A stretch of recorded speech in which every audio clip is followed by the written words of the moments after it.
And as per usual, as is our custom at this point. I just want to acknowledge, I'm sure some of you didn't think we would come back, but we're here. We're here. So please, come on back. Come on back. Why are people threatening you inside of our ears?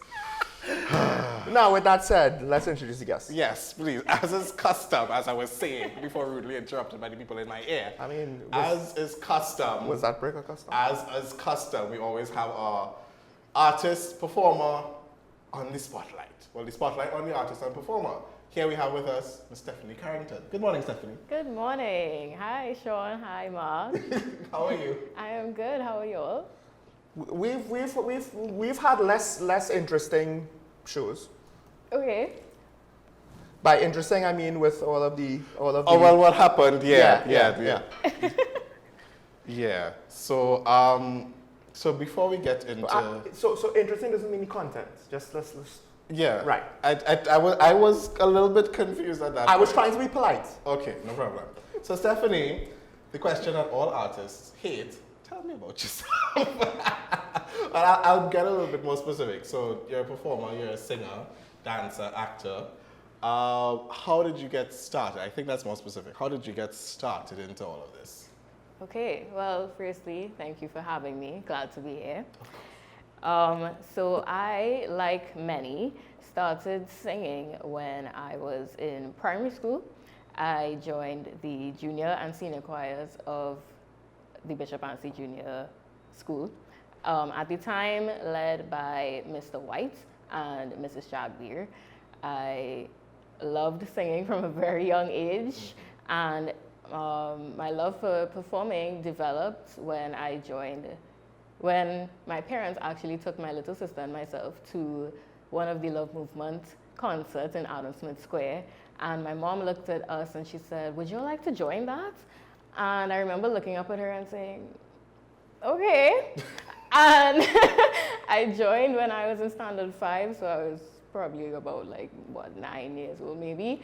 And I have not left since. My very first major production with the choir was the following year doing Disney's The Little Mermaid, where I played one of Ariel's sisters, Mer sisters, and I was in my Heelys wheeling across Queen's Hall stage. Heelys. Oh wow! Listen, for the effect. It was for the effect. I forgot Heelys existed. So you were just technically, they still exist.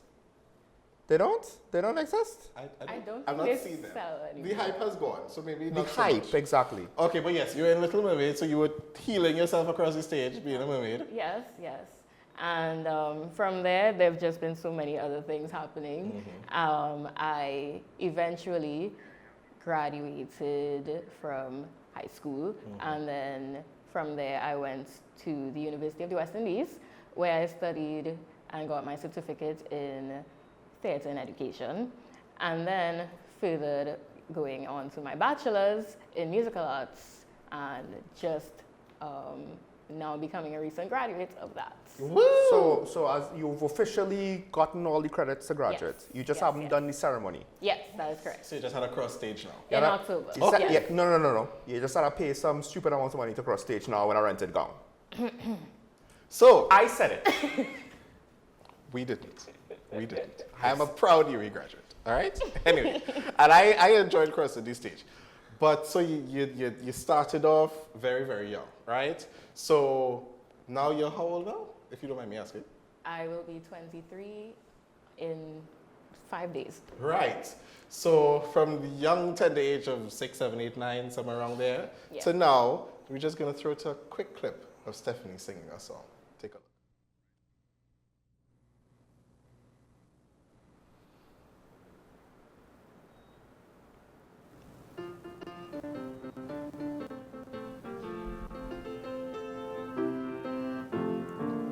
Gonna ride up in the chariot sooner in the morning. Ride up in the chariot sooner in the morning. Ride up in the chariot sooner in the morning. And I hope I'll join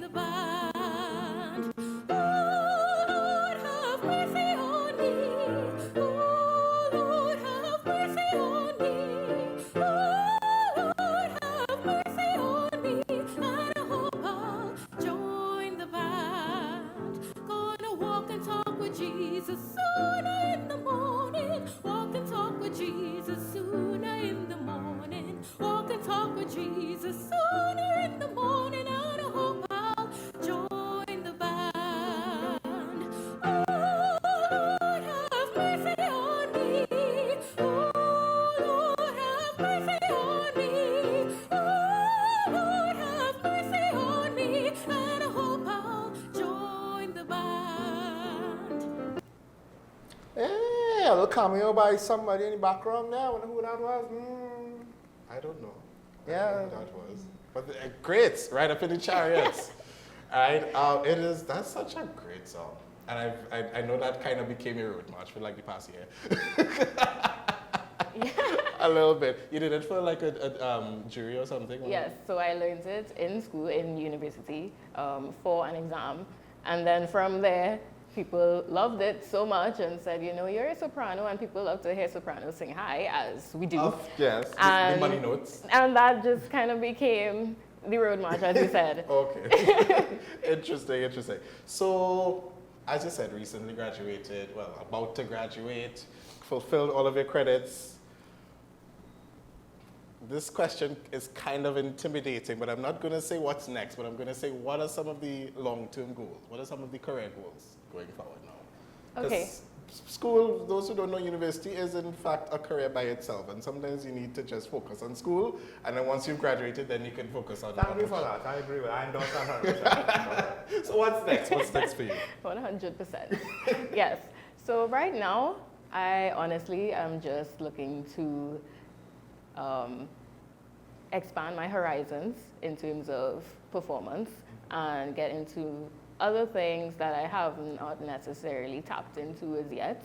At this point in time, I have gained a lot of experience over my years singing with multiple choirs, and singing with a choir and singing as a soloist vocally is very different, you know? So doing more solo things, just whether that means at some point in time reaching on Broadway or working on a cruise ship as a performer, you know, just trying to do different things, you know, that will make me money. Doing what it is that I love to do. Right, of course. So yeah, I've always loved the stage and the practical side of things. Okay, so definitely these stages you go. Yeah. Right? Nice. So, go ahead. But is it just limited to singing? Because your education is more involved than just that. Yeah, for sure. So I do dance as well. I am trained at dancing. I started dance actually before I started singing. A lot of people don't know that. So I started with Caribbean School of Dancing, ballet, and then got into some modern things. And I actually also took a course in my second to last semester doing modern dance in university as well.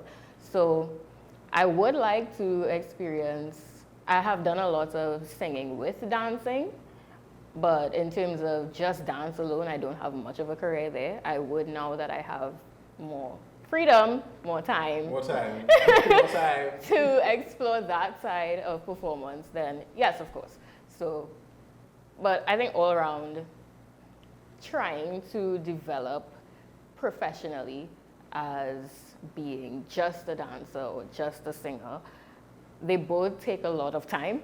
Right. Yeah. So You're going to focus on it's one more than the other. Yeah. Okay. Yeah, so because I spent so much time majoring in voice for my degree, dance kind of took a back seat, you know? So it was like, now that that is finished, I would like to get back into it, you know?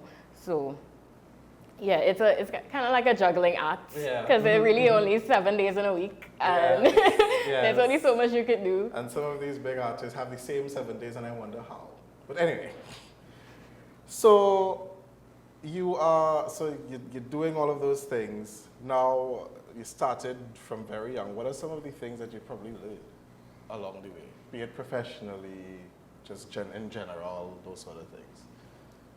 Okay, so I think now I've kind of narrowed it down to 2 things. I've learned a lot over the years, but 2 main things, especially when it comes to singing, get a vocal trainer who is fit for you specifically. That's very important. Yes. So I've had instances where people would recommend someone to me, you know, to go by. And, you know, well known, they have a name, they have a brand. But you reach there and you have your session with them and you don't leave feeling your best. And then there's the flip side where you find a vocal teacher and it's like, this is your person. Right. So not everyone is for everyone. Yeah. And that's what I've kind of had to learn through trial and error. Because like I just said, someone may have a great experience with somebody, and then you can go and probably not have the same experience, and vice versa. Right. So just find someone who is for you, well experienced, knows your voice, because the voice is such a personal thing. You know, two people may not sound the same all the time. But then when you say this could also apply to other artistic endeavors, because to some extent you need not just a teacher, it's almost like a coach, particularly with voice. Yeah. But in other things as well, perhaps, like you need someone to kind of understand you so that they will then know how to help you develop, as opposed to, well, this is the way I've always done it. I've done it for everybody this way. And if it doesn't work for you, it's a you problem. It's like, well, I don't know if that's So a always... mentor of sorts. Yeah, well, and to some extent, maybe more than a mentor, because I guess for parents with children now, to some extent, they might also have to be cognizant of the fact that, look, this piano, vocal, guitar teacher might not be working out with my child, doesn't necessarily mean it's the instrument or my child. Could be the teacher, and maybe I need a swap. Okay. Yeah. Yeah? Yeah. Okay. And there's one question that sort of jumps up. Hold on, you said there were two things. That Yeah, was there one. were two things. Yes, what's the second thing? The second thing would be if you is learning to when to move on,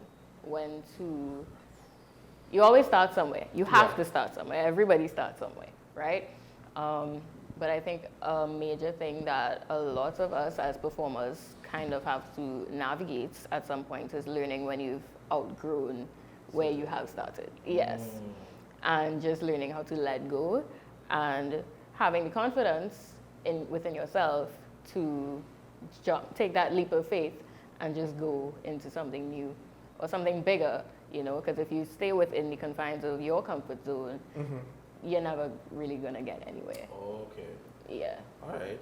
Now, this is sort of a follow-up question to that, if you don't mind me asking. So, what are some of the, what do you feel? What are some of the signs that tell you maybe it's time to move on? Because I would say, even for me, once I start feeling like I am no longer, like I'm not myself, or I feel like I'm doing things just to get by, and it's kind of betraying myself and my personality a little bit, then I start to ask the question, is this right? What are some of the things that you, in learning that, what are some of the things that you recognize within yourself, that you experience, that you're like, okay, it's probably time to go? Well, not go, but... No, yeah, I understand. Whether it sounds bad or not, honestly, when you get bored and tired, Okay. yeah, so it's like when you realize that this is just a constant thing and you keep going and it's like, I don't really feel any different. I don't really feel like I'm learning anything new, you know? And I think a beautiful part of just life in general is learning different skills, learning something new every day, you know? So if you've just been stuck in this, you know, hamster wheel of just, you know, the same thing, and at some point in time, that's when I kind of know, okay, maybe I need something new. Okay. Yeah. All right. Would you agree that it might be the fact that you just feel like there's no more point? You've done it repeatedly, and now there's a lack of almost this professional satisfaction of doing it, continuing to do it over and over. Like there's no point in it. Whether I'm there or not, it's not going to make that much of a difference. You know, even some people might miss me, but like artistically speaking, for the work, like you said, it's a hamster wheel. So they just need a hamster. They don't necessarily need me. Oh. Any other hamster will do, right? Like Oh. because the process, I guess you stop learning. Like you have nothing left to say, to do. There's no more of a point there for the specific person in the specific position. If we were to be critical about it, and then yes, it probably is time to move on. Because I think, and a lot of times with shows and even in sports, like some people leave early and they're like, how could you do that? Seinfeld is like, well, leave them wanting more. I don't want to stay there until they want to get rid of me. I want to go on top. Like there is a point, artistically especially, when there's nothing new to add. Would you agree with that? Like you've run out of things to I guess, say or do in the environment.